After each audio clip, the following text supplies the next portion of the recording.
What's up, guys? I just wanted to cover a topic that I think is a little bit more nuanced. It's a little bit more difficult for people to figure out, and it's how can you lose weight without losing muscle? How can you lose that body fat and keep your muscle during the process?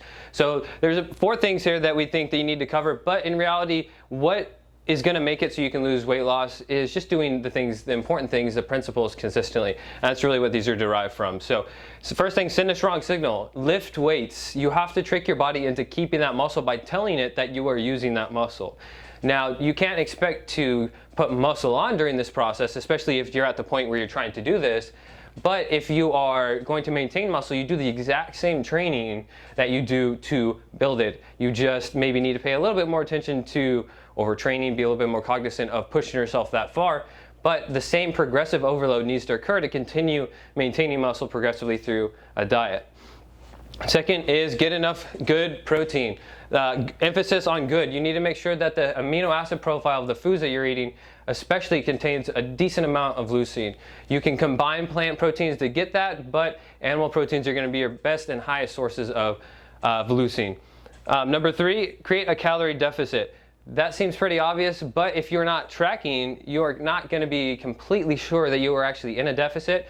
Also, you need to track your weight because you need to see how these calorie amounts are causing your weight to fluctuate up or down over periods of time.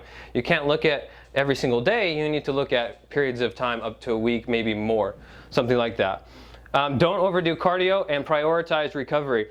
Cardio is basically, especially if done at a moderate intensity, it's basically endurance training, and the molecular adaptations that occur to endurance training are kind of fundamentally opposed to resistance training, and that's called the interference effect. And there's a lot of research on that. Basically, you want to separate cardio, but honestly, if you are doing everything right and you are monitoring your diet, staying active, you probably don't need to necessarily include cardio, especially because it is taxing. It drains recovery resources, and the process of weight loss is very catabolic in the first place. You want to limit those additional stressors. Prioritize recovery. Sleep. If you're not sleeping, you're not going to lose that weight from muscle. It's going to be a greater percentage from you're going to lose it from muscle, a greater percentage of it than if you were getting enough rest and recovering. So take care of those important things. Get enough protein, send a strong signal, make sure you're in a calorie deficit, and get enough sleep.